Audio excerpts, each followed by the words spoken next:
لله وكفى وسلام على عباده الذين اصطفى خصوصا على سيد الرسل وخاتم الأنبياء أما بعد فأعوذ بالله من الشيطان الرجيم بسم الله الرحمن الرحيم النبي أولى بالمؤمنين من أنفسهم صدق الله مولانا العليم إن الله وملائكته يصلون على النبي يا أيها الذين آمنوا صلوا عليه وسلموا تسليما اللهم صل على محمد وعلى آل محمد كما صليت على إبراهيم وعلى آل إبراهيم إنك حميد مجيد اللهم بارك على محمد وعلى آل محمد كما باركت على إبراهيم وعلى آل إبراهيم إنك حميد مجيد قرآن کریم کی ایک آیت مبارکہ کا ایک حصہ تلاوت کیا اللہ رب العزت کے ساتھ فرماتے ہیں النبی اولیٰ بالمؤمنین من انفسهم نبی کریم صلی اللہ علیہ وسلم ایمان والے مسلمانوں کو اپنی جانوں سے زیادہ محبوب ہے سیرت کی کتابوں میں واقعہ ملتا ہے حضرت عمر فاروق رضی اللہ تعالی عنہ ایک دن نبی کریم صلی اللہ علیہ وسلم کی مجلس میں آئے اور آ کر عرض کرنے لگے اللہ کے پاک پیغمبر مجھے آپ دنیا کی ہر چیز سے اپنے والدین اپنی اولاد سے بھی زیادہ محبوب ہیں لیکن اے نبی پاک صلی اللہ علیہ وسلم آپ مجھے اپنی جان سے زیادہ محبوب نہیں تو نبی کریم صلی اللہ علیہ وسلم فرمانے لگے اے عمر ابھی تیرا ایمان مکمل نہیں ہوگا پھر کچھ لمحے گزرے تو حضرت عمر فاروق فرمانے لگے اللہ کے پاک پیغمبر اب مجھے آپ میری جان سے بھی زیادہ محبوب ہیں تو نبی پاک صلی اللہ علیہ وسلم فرمانے لگے اے عمر اب تیرا ایمان کامل ہو گیا ایک آدمی جس وقت اپنے آپ میں مسلمان کہتا ہے اسے بتایا جاتا ہے نبی پاک صلی اللہ علیہ وسلم کے ساتھ محبت ایک ایمانی فریضہ ہے اس کے بغیر ایمان مکمل نہیں ہوتا آدمی کا ایمان تب ہی مکمل ہوگا جب اس کی محبت اللہ کے پاک پیغمبر کے ساتھ ہوگی دنیا کے اندر ایک آدمی دعویٰ کرنا چاہتا ہے ایک آدمی کوشش کرنا چاہتا ہے ایک آدمی ارادہ کرنا چاہتا ہے مجھے اللہ کے پاک پیغمبر کے ساتھ محبت ہے اسے بتایا جاتا ہے نبی پاک صلی اللہ علیہ وسلم کے ساتھ محبت کے لیے کچھ تقاضے نظر آتے ہیں مثال کے طور پر پہلا تقاضا یہ کہ اللہ کے پاک پیغمبر کی عزت و احترام اس کے دل و دماغ میں ہو۔ مثال کے طور پر نبی کریم صلی اللہ علیہ وسلم کا تذکرہ کیا جائے تو آپ پر درود پڑے، یہ آپ کا احترام ہے۔ حدیث مبارکہ پڑھی جائے اس کو احترام سے سنے، یہ نبی پاک صلی اللہ علیہ وسلم کا احترام ہے۔ یعنی جیسے جیسے اللہ کے پاک پیغمبر کا تذکرہ ہو، آدمی احترام سے اس تذکرے کو سنے، ادب کے ساتھ اس تذکرے کو سنے، تو گویا کہ اللہ کے پاک پیغمبر کا احترام کرنے والا ہے۔ دوسرا فرمایا، دوسرا تقاضا یہ کہ اللہ کے پاک پیغمبر سے آواز بلند نہ ہو۔ سیرت کی کتابوں میں ملتا ہے صحابہ کرام باتیں کر رہے تھے، باتوں میں ان کی آواز اونچی ہو گئی تو اللہ تعالیٰ نے قرآن کریم کا حکم بھیجا، لا ترفعوا أصواتكم فوق صوت النبی، کہ اپنی آوازوں کو اللہ کے پاک پیغمبر کی آواز سے بلند نہ کرو۔ جس نے اپنی آواز کو بلند کیا اس آدمی کے سارے اعمال ضائع ہو جائیں گے۔ پھر علماء کتابوں میں لکھتے ہیں ہمارا نبی پاک صلی اللہ علیہ وسلم کی نسبتوں کا احترام کرے۔ آپ کی ولادت مکہ میں ہوئی، مکے کے ساتھ نسبت ہوئی، مکی کا احترام کرے۔ آپ نے مدینہ کے اندر آرام فرمایا، آج تک وہاں آرام فرما ہے، یہ مدینے کا احترام کرے۔ نبی پاک صلی اللہ علیہ وسلم کے گھر میں بیویاں تھیں جنہیں امہات المؤمنین، ساری مومنوں کی ماں کہا گیا، ان کا احترام کرے۔ نبی پاک صلی اللہ علیہ وسلم کی بیٹیاں تھیں،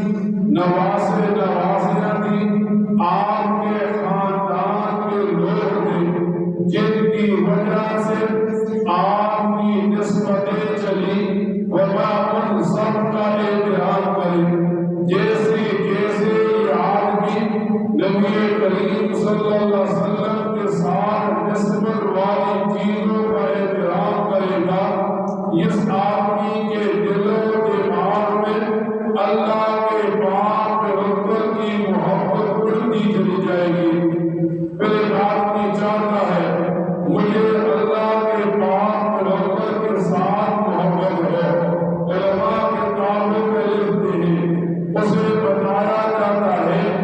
پہلے اللہ کے پاک پیغمبر کے صحابہ سے محبت کر، صحابہ کی تعظیم کر، صحابہ کے طریقے کو استعمال کر، اس راستے پر چل، اللہ کے پاک پیغمبر سے محبت ہو جائے گی۔ کیونکہ نبی پاک صلی اللہ علیہ وسلم فرماتے ہیں میرے صحابہ ستاروں کی مانند ہے، جس کے پیچھے چلو گے ہدایت پا جاؤ گے۔ اللہ کے پاک پیغمبر فرماتے ہیں جب میرے صحابہ پر طعن و تشنیع کیا جائے، جب میرے صحابہ کا تذکرہ برے طریقے سے کیا جائے تو تم خاموش رہا کرو۔ جب ایک آدمی صحابہ کے ساتھ محبت کرے، جب ایک آدمی آل بیت کے ساتھ محبت کرے، گویا یہ آدمی اللہ کے پاک پیغمبر کے ساتھ محبت کرتا ہے۔ اور سب سے بڑا تقاضا یہ ہے آدمی تعلیمات نبوی پر عمل کرے، اس سے اللہ کے پاک پیغمبر سے محبت ہو جائے گی۔ جس طرح ہمارے کتابوں میں آتا ہے شروع میں شراب حلال تھی، حرام نہیں تھی، لوگ شراب پیتے تھے، پھر اللہ تعالیٰ نے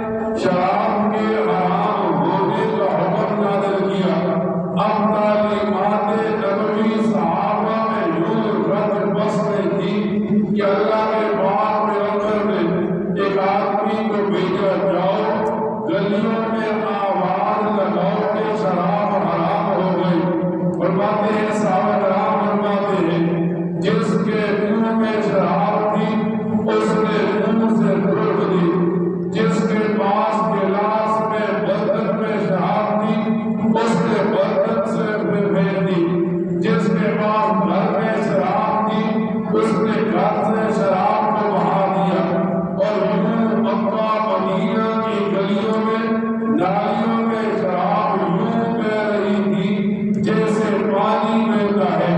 یہ تعلیمات نبوی کا اثر تھا کہ صحابہ نے ایک حکم سنا،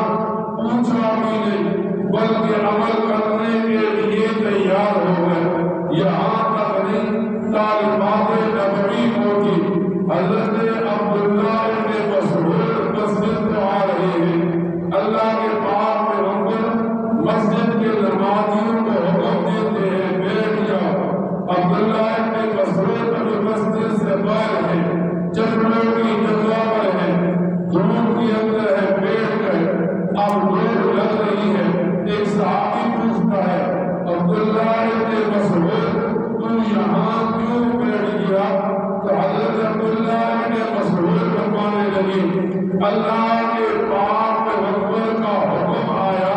پھر عبداللہ ابن مسعود میں اتنی سخت نہیں تھی کہ وہ اس سے ایک قدم اور آگے اٹھاتا، میں یہاں بیٹھ گیا تاکہ نبی پاک صلی اللہ علیہ وسلم کے حکم کی تعمیل ہو۔ حضرت امیر معاویہ کے بارے میں آتا ہے کہ اللہ کے پاک پیغمبر کے پاس کوئی مہمان آیا، آپ کے لیے کوئی سامان لایا، سامان سواری کرتا۔ اللہ کے پاک پیغمبر نے حضرت امیر معاویہ کو بھیجا۔ اب وہاں پر گرمی کی شدت، حضرت امیر معاویہ بغیر جوتے کے جا رہے ہیں۔ کسی نے پوچھا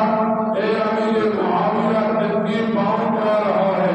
اتنی گرمی کی شدت ہے؟ تو حضرت امیر معاویہ فرمانے لگے جس وقت اللہ کے پاک پیغمبر نے حکم دیا تھا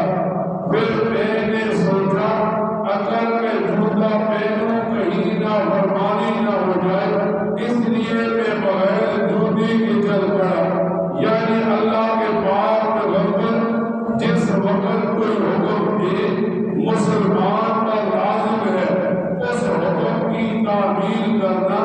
تاکہ اس مسلمان کا ایمان بڑھتا رہے، اس کی اللہ کے پاک پیغمبر سے محبت بڑھتی رہے۔ پھر علماء لکھتے ہیں ایک آدمی چاہتا ہے میری نبی پاک صلی اللہ علیہ وسلم کے ساتھ محبت بڑھے، تو علماء لکھتے ہیں جن لوگوں کو اللہ کے پاک پیغمبر سے محبت ہے ان کے ساتھ محبت کرے، جن لوگوں کو اللہ کے پاک پیغمبر سے بغض ہے ان لوگوں سے یہ بغض رکھے۔ مثال کے طور پر کتابوں میں واقعہ ملتا ہے حضرت ابو بکر صدیق اور ان کے بیٹے عبد الرحمن کھانا کھا رہے ہیں، باتوں میں بات چل پڑی تو حضرت عبد الرحمن فرمانے لگے اے میرے والد، بدر کے میدان میں جنگ ہو رہی تھی، آپ مسلمان تھے، میں کافر تھا، آپ مسلمانوں کی طرف تھے، میں کفار کی طرف تھا۔ کئی بار ایسا ہوا آپ میری تلوار کے نیچے آئے لیکن میرے والد سمجھ کر معاف کر دیا۔ تو حضرت ابو بکر صدیق فرمانے لگے اگر تو میری تلوار کے نیچے آتا تو میں تجھے کاٹ کے رکھ دیتا، اس وجہ سے کہ تو میرے پاک پیغمبر کا دشمن تھا۔ سیرت کی کتابوں میں ملتا ہے حضرت ابو عبیدہ بن جراح بدر کے میدان میں لڑ رہے ہیں، سامنے والد آیا، والد کو قتل کر دیا۔ کسی نے پوچھا ابو عبیدہ اپنے والد کو قتل کیا؟ تو حضرت ابو عبیدہ فرمانے لگے ہاں، اس وجہ سے کہ وہ میرے پاک پیغمبر کا دشمن ہے اور پاک پیغمبر کے دشمن کو قتل کرنے کا حکم دیا گیا۔ آج دنیا میں اپنے آپ کو مسلمان کہنے والا آدمی جس وقت کہتا ہے مجھے نبی پاک صلی اللہ علیہ وسلم کے ساتھ محبت ہے، اسے بتایا جاتا ہے آپ کے ساتھ محبت کے لیے نبی پاک صلی اللہ علیہ وسلم کے طریقے کو لینا ہے۔ اب جب ربیع الاول آتا ہے، بعض لوگ کھڑے ہو گئے ربیع الاول میں ہمیں اللہ کے پاک پیغمبر کے ساتھ محبت ہے، ہم آپ کی پیدائش کے دن خوشی منائیں گے، ہم جشن عید میلاد نبی منائیں گے۔ یہ اللہ کے پاک پیغمبر کے ساتھ محبت کا تقاضا ہے۔ تو انہیں بتایا جائے گا اللہ کے پاک پیغمبر کے ساتھ سب سے زیادہ محبت یا صحابہ کو تھی یا آل بیت کو تھی۔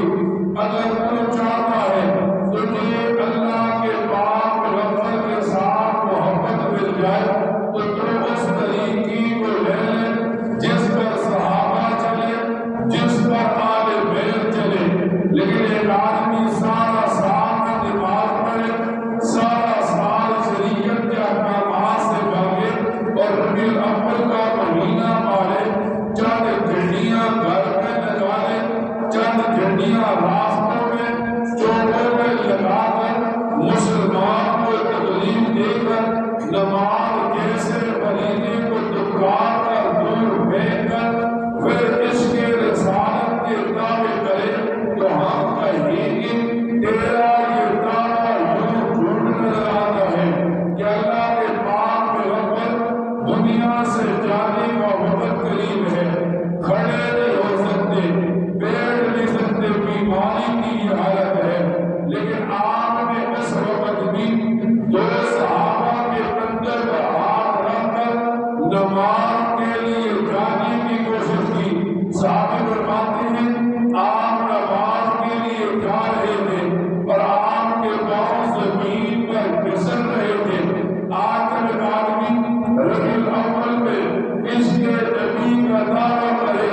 اسے بتائیں گے ہم تو عاصم سے مانتے ہیں جو سب سے پہلے دماغ کو مقدم کرے، پھر نبی پاک کے طریقے کو مقدم کرے، پھر نبی پاک کے غلاموں آپ کے طلباء صحابہ اور آل بیت کے راستے پر اختیار کرے، ہم اسی کو آخری رسول مانیں گے۔ لیکن ایک آدمی اپنا پیٹ بھرنے کے لیے، اپنا جیب